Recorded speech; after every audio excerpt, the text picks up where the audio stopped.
নমস্কার বন্ধুরা, গোপালের হেসেলে আপনাদের সবাইকে স্বাগত।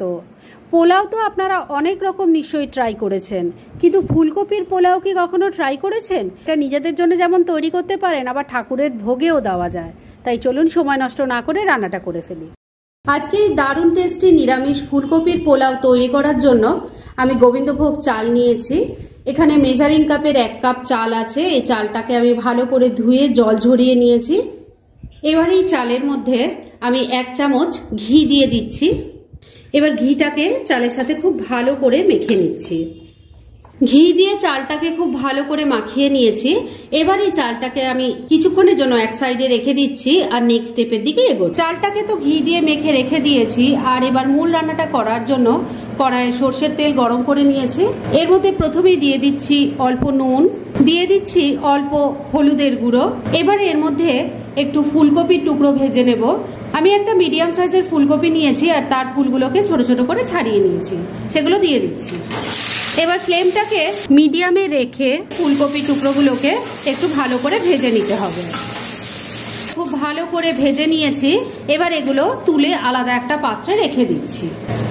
ফুলকপির টুকরোগুলো ভেজে তুলে নেওয়ার পর আমি আবারও সামান্য একটু তেল দিয়ে গরম করে নিয়েছি।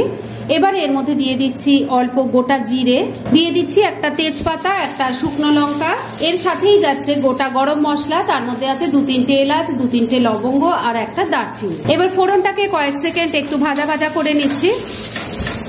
ফোড়নটা একটু ভাজা ভাজা হয়ে গেছে। এবার এর মধ্যে দিয়ে দিচ্ছি একটু আলুর টুকরো। আমি এখানে একটাই আলু নিয়েছি আর সেটাকে টুকরো করে কেটে নিয়েছি। আপনারা আপনাদের প্রয়োজন মতো সবজির পরিমাণ বাড়িয়ে বা কমিয়ে নিতে পারেন। দিয়ে দিচ্ছি অল্প নুন। এবার আলুর টুকরোগুলোকেও ভালো করে একটু লাল লাল করে ভেজে নিচ্ছি। আলুর টুকরোগুলো ভাজা ভাজা হয়ে গেছে। এবার এর মধ্যে এক এক করে কিছু মশলা দেব। প্রথমেই দিয়ে দিচ্ছি আদা কাঁচা লঙ্কা বাটা 1 টেবিল স্পুন। এবার এর মধ্যে দিয়ে দিচ্ছি জিরে আর ধনে বাটা। আমি 1 চামচ গোটা জিরে, 1 চামচ গোটা ধনে আর তার সাথে 2টো কাঁচা লঙ্কা একসাথে বেটে নিয়েছি। এই রান্নাটা গোটা মশলা বেটে রান্না করলে তাতেই কিন্তু স্বাদ খুব ভালো আসে। দিয়ে দিচ্ছি টমেটো বাটা। একটা মিডিয়াম সাইজের টমেটোকে আমি বেটে নিয়েছি। এবার অল্প হলুদের গুঁড়ো দিয়ে দিলাম। দিয়ে দিচ্ছি অল্প একটু কাশ্মীরি মির্চ পাউডার। এবার সবকিছু খুব ভালো করে মিশিয়ে নিয়ে মশলাটাকে খুব ভালো করে কষিয়ে নেব। বন্ধুরা, আপনারা আমার রেসিপি দেখার সাথে সাথে আমার ফেসবুক পেজ গোপালের হেসেল, তাতেও ভিজিট করতে পারেন। ডেসক্রিপশন বক্সে লিংক দেওয়া আছে। 2-3 মিনিট সময় নিয়ে মশলার সাথে আলুটাকে ভালো করে মিশিয়ে কষিয়ে নিয়েছি। এবার এর মধ্যে দিয়ে দিচ্ছি একটু মটরশুঁটি, মিশিয়ে নিচ্ছি। মিনিট 2 সময় নিয়ে মটরশুঁটিটাকেও ভালো করে মিশিয়ে একটু কষিয়ে নিয়েছি। এবার ঘি দিয়ে মাখিয়ে রাখা গোবিন্দভোগ চালটা দিয়ে দিচ্ছি। চালটাকে সবকিছুর সাথে মিশিয়ে নিয়ে ভালো করে কষিয়ে নেব।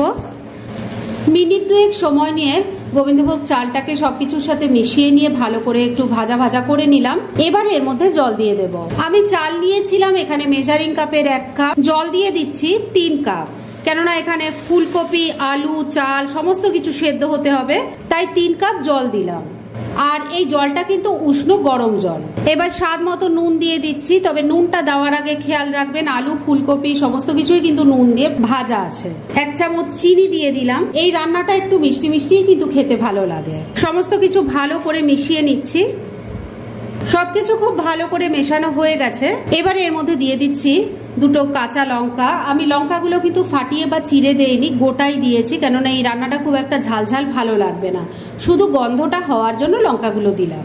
এবার ফ্লেমটাকে লো আর মিডিয়ামের মাঝামাঝি রেখে 4-5 মিনিট আমি ঢাকা দিয়ে রান্না করে নিচ্ছি। পোলাওটা রান্না হতে হতে আমি অন্যদিকের ওভেনে একটা প্যান বসিয়েছি, তার মধ্যে একটু কাজু আর কিশমিশ ভেজে নিচ্ছি। পোলাওয়ের মধ্যে একটু কাজু কিশমিশ না পড়লে ভালো লাগে না, তাই এগুলো একটু ভেজে নিচ্ছি। কাজু কিশমিশগুলো ভাজা হয়ে গেছে। এবার গ্যাসটা বন্ধ করে দিয়ে এগুলো নামিয়ে নিচ্ছি। মিনিট 4 রান্নাটা হয়ে গেছে, ঢাকা খুলছি।